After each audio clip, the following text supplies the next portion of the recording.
उर्मिला देवी के 3 बेटे थे। अपने तीनों बेटों पर उर्मिला को बहुत ही घमंड था, इसलिए उर्मिला के घर जब भी कोई आता तो वो उससे बड़ी बड़ी बातें हाँकती। ऐसे ही एक रोज उसकी सहेली गायत्री उनके घर आती है। आओ गायत्री, बड़े दिनों बाद आई हो। अरे कहाँ गायब रहती हो? क्या करूं उर्मिला, बच्चों की जिम्मेदारियां ही कुछ ऐसी होती हैं। अगले महीने मेरे बड़े बेटे की शादी है तो उसी की शादी की तैयारियों में लगी हुई हूँ। तुझे उसकी शादी का कार्ड देने आई थी। क्या? अपने रोहन की शादी और तू मुझे अब बता रही है? अच्छा ये बता, तूने लड़की तो अच्छे घर की देखी है ना? तू तो जानती ही है ना उर्मिला, आजकल के बच्चे अपने माँ बाप को कहाँ मेहनत करने देते हैं। बच्चे तो खुद ही सब मेहनत कर लेते हैं। मतलब तेरा बेटा लव मैरिज कर रहा है? लेकिन तू तो लव मैरिज के खिलाफ थी, फिर तू कैसे मान गई? तू तो जानती ही है रोहन मेरा इकलौता बेटा है और उसकी खुशी के लिए मुझे उसके आगे झुकना ही पड़ा। हाँ खैर ये तो है, भगवान का लाख लाख शुक्र है कि मेरे तीनों बेटे मेरे कब्जे में हैं। मेरे बेटे तो वही करते हैं जो मैं कहती हूँ और उनकी शादी भी मेरी मर्जी से ही होगी। और पता है मैंने तो सोच भी रखा है, मेरा सबसे बड़ा बेटा सरकारी नौकरी करता है, इसलिए दहेज में पूरे 40 लाख लूंगी। उससे छोटा बेटा खुद का बिजनेस कर रहा है लेकिन अभी इतना सक्सेसफुल नहीं है, इसलिए उसकी शादी में 30 लाख। और सबसे छोटा बेटा प्राइवेट नौकरी में है, इसलिए उसकी शादी में 20 लाख लूंगी। हाँ। गायत्री उर्मिला का घमंड और उसकी बातों से दुखी हो जाती है और शादी का कार्ड देकर वहां से चली जाती है। इधर उर्मिला भी बड़े ही गुरूर के साथ अपने कमरे में सोने चली जाती है, लेकिन उधर उसके तीनों बेटों के दिमाग में तो कुछ और ही चल रहा था।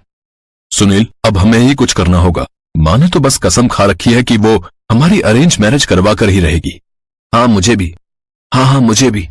वो तीनों अपनी माँ से इस बारे में बात करते हैं, लेकिन उर्मिला इसके लिए तैयार नहीं होती क्योंकि वो तीनों लड़कियां ही गरीब घर से थी। फिर एक रोज अपनी माँ के लाख मना करने के बावजूद भी वो तीनों लड़के अपनी पसंद की लड़कियों से कोर्ट मैरिज कर घर ले आते हैं। अपनी तीनों गरीब बहुओं को देख उर्मिला को अपने तीनों बेटों पर बहुत गुस्सा आता है और इस बात की खुंदक वो अपनी तीनों गरीब बहुओं पर निकालती है। ऐसे ही एक रोज जब वो सब खाने की टेबल पर बैठी होती हैं, तो उनकी सास उनसे कहती है, हाँ ठूस ठूस कर खाओ, वैसे भी तुम तीनों ने आज से पहले इतना अच्छा खाना तो कभी खाया नहीं होगा। माफ कीजिएगा माँ जी, छोटी मुंह बड़ी बात, लेकिन अगर हमने ये खाना बनाया है तो इसका मतलब तो यही हुआ ना कि हमने ये खाना पहले खाया भी है, तभी से बना पाए हैं। इसीलिए तो मैं गरीब लड़कियों को बहू बनाने के सख्त खिलाफ थी, क्योंकि गरीब घर की लड़कियां अपनी औकात से बढ़कर बोलती हैं। मुझे नहीं खाना तुम्हारा ये खाना। उर्मिला गुस्से में अपने कमरे में चली जाती है। अरे माँ जी ने तो खाना खाया ही नहीं, मैं अभी उनके कमरे में देकर आती हूँ। नैना खाना लेकर उर्मिला के कमरे में जाती है, लेकिन वो खाना खाने से मना कर देती है। फिर रेशमा उससे अपने शब्दों के लिए माफी मांगती है और खाने की प्लेट उर्मिला के हाथों में दे देती है। उर्मिला गुस्से में वो प्लेट जमीन पर गिरा देती है। अपनी सास का ये बर्ताव देख तीनों बहुओं की आंखों में आंसू आ जाते हैं। ओ गरीब बहुओं, मैं कीर्तन में जा रही हूँ, जब तक मैं लौटूं तब तक खाना बना देना और सारे कमरों की बेडशीट, पर्दे, सोफा और टेबल कवर सब धो देना। उर्मिला कीर्तन में चली जाती है, जहां उसे आसपास की औरतें ताना देते हुए कहती हैं, उर्मिला बहन, तुम बिल्कुल सही कहती थी, तुम्हारे तीनों बेटे बड़े ही संस्कारी हैं। देखो तो वो तीनों गरीब घर की लड़कियां उठा लाए, जिनसे तुम्हें 40 और 30 लाख तो दूर बल्कि 30,000 भी नहीं मिले। तुम तो ऐसे ही रह गई हाथ मलते। सरला, तू अपना मुंह बंद रख। मेरे बेटे आज भी मेरी बात मानते हैं, और रही शादी की बात तो वो तो लड़के हैं, अपनी पसंद की कर भी ली तो क्या हुआ, कम से कम तेरी बेटी की तरह घर छोड़कर तो नहीं भाग गए किसी के साथ। रस्सी चल गई पर बल नहीं गया। अपना मजाक बनता देख गुस्से से तिलमिलाती हुई उर्मिला घर पहुंची और अपनी तीनों बहुओं पर भड़कने लगी। बड़ी मंझली और छोटी बहू कहाँ मर गई तीनों की तीनों? क्या हुआ माँ जी, कोई गलती हो गई हमसे? गलती तो हुई है तुम तीनों से, जो मेरे बेटों को अपने जाल में फंसाकर इस घर की बहू बन गई, ऊपर से दहेज के नाम पर फूटी कौड़ी तक नहीं लाई। तुम लोगों की वजह से मुझे लोगों के ताने सुनने पड़ रहे हैं। अगर तुम तीनों चाहती हो कि मैं तुम तीनों को अपना लूं तो दहेज लाना पड़ेगा, वो भी पूरे 20-20 लाख। माँ जी, ये रकम बहुत बड़ी है, मेरे माता पिता इतनी बड़ी रकम नहीं दे पाएंगे। नहीं दे सकते तो निकल जाओ मेरे घर से। तभी दरवाजे पर खड़े उसके तीनों बेटे ये बात सुन लेते हैं।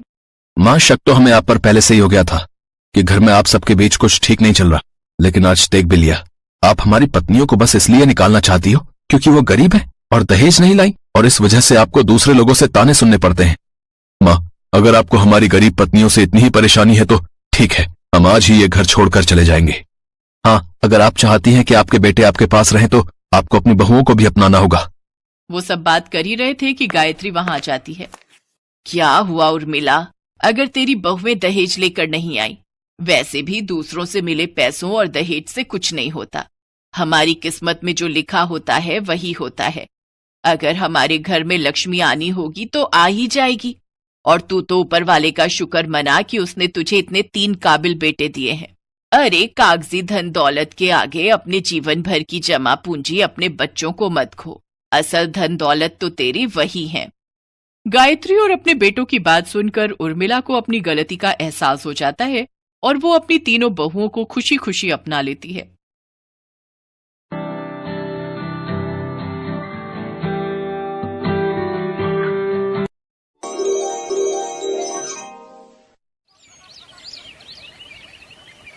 अब लाओ लाओ, चाय तो जरूर पियेंगे। तुमने बनाई है? जी, मैंने बनाई है, और ये साथ में पकौड़े भी लीजिए प्लीज, ये भी मैंने बनाए हैं। अरे वाह, तब तो जरूर चखेंगे। ये कहानी है आरती की। आरती बहुत सुंदर और संस्कारी लड़की थी। वो अपने माता पिता के साथ गांव में रहती थी। उसके पिता किसान थे जो सब्जियां उगाते थे। उस दिन आरती के लिए उसके घर रिश्ता आया था। सुमन अपने बेटे आकाश का रिश्ता आरती के लिए लाई थी। आरती ने बड़े ही प्यार से सबके लिए चाय और पकौड़े बनाए थे। फिर जैसे ही सुमन ने पकौड़ा चखा, बढ़िया बनाए हैं जी, मेरी बेटी खाना बहुत ही अच्छा बनाती है। उसके हाथ के खाने की सभी लोग तारीफ करते हैं। ये तो बहुत अच्छी बात है बहन जी। अब तो आप झट मंगनी और पट ब्याह की तैयारी करो। कुछ दिनों के बाद ही आकाश और आरती की शादी हो गई। आकाश शहर में चाय पकौड़ों का ठेला लगाता था। वो पकौड़े बेचकर आराम से अपने घर का गुजारा कर लेता था। फिर शादी के 2 दिन बाद क्या हुआ, आप बड़ी जल्दी जग गए? मैं तो रोज इसी समय जग जाता हूँ। सबसे पहले अपना ठेला साफ करता हूँ और फिर पकौड़ों की तैयारी करता हूँ।